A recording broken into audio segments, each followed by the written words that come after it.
ভীষণ সুস্বাদু নারকেলের কচুরি। কাঁচা নারকেল কোড়া, কাঁচা লঙ্কা আর সামান্য একটুখানি বিট নুন মিক্স করে নিয়ে তারপর পুর ভরে ভেজে নিন।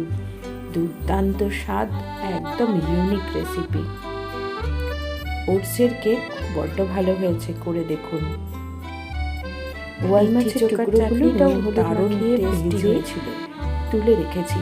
আর আদা রসুন পেঁয়াজ বাটা দিয়ে সামান্য একটু আলু কুটিয়ে জিরে ফোড়ন দিয়ে মশলাটাকে খুব সুন্দর করে জলের ছিটে দিয়ে দিয়ে কষিয়ে নিয়ে তারপরে রান্না করেছি।